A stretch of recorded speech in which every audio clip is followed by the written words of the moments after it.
Take a look at the water in this glass. Refreshing, hydrating, and invaluable to your survival. Before you take a sip, though, how do you know that the water inside is free from disease-causing organisms and pollutants? 1 out of 10 people in the world can't actually be sure that their water is clean and safe to drink. Why is that? Inadequate sanitation, poor protection of drinking water sources, and improper hygiene often lead to sewage and feces contaminated water. That's the ideal breeding ground for dangerous bacteria, viruses, and parasites. And the effects of these pathogens are staggering. Diarrheal disease from unsafe water is one of the leading causes of death around the world for children under 5. And according to a UN report from 2010, microbial waterborne illnesses killed more people per year than war. Proper treatment processes, though, can address these threats. They usually have 3 parts: sedimentation, filtration, and disinfection. Once water has been collected in a treatment facility, it's ready for cleaning. The first step, sedimentation, just takes time. The water sits undisturbed, allowing heavier particles to sink to the bottom. Often, though, particles are just too small to be removed by sedimentation alone and need to be filtered.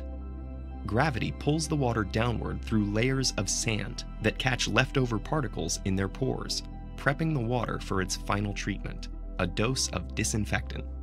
Chemicals, primarily forms of chlorine and ozone, are mixed in to kill off any pathogens and to disinfect pipes and storage systems. Chlorine is highly effective in destroying water's living organisms, but its use remains government regulated because it has potentially harmful chemical byproducts. And if an imbalance of chlorine occurs during the disinfection process, it can trigger other chemical reactions. For example, levels of chlorine byproducts like trihalomethanes could skyrocket, leading to pipe corrosion and the release of iron, copper, and lead into drinking water. Water contamination from these and other sources, including leaching, chemical spills, and runoffs, has been linked to long-term health effects like cancer, cardiovascular and neurological diseases, and miscarriage. Unfortunately, analyzing the exact risks of chemically contaminated water is difficult. So while it's clear that disinfectants make us safer by removing disease-causing pathogens, experts have yet to determine the full scope of how the chemical cocktail in our drinking water really impacts human health. So how can you tell whether the water you have access to, whether from a tap or otherwise, is drinkable?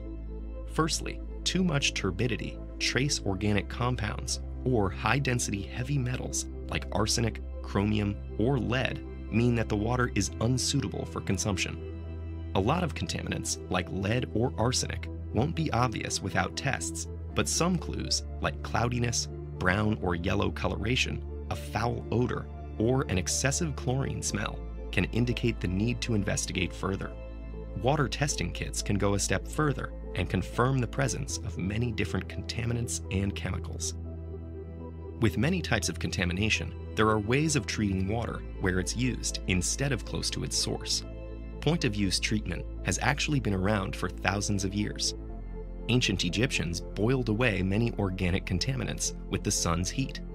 And in ancient Greece, Hippocrates designed a bag that trapped bad-tasting sediments from water. Today, point-of-use processes usually involve ionization to lower mineral content. They also use adsorption filtration, where a porous material called activated carbon strains the water to remove contaminants and chemical byproducts. While it's not always an effective long-term solution, point-of-use treatment is portable, easy to install, and adaptable. And in regions where large-scale systems are unavailable, or where water has been contaminated further along its journey, these systems can mean the difference between life and death. Clean water remains a precious and often scarce commodity. There are nearly 800 million of us who still don't have regular access to it.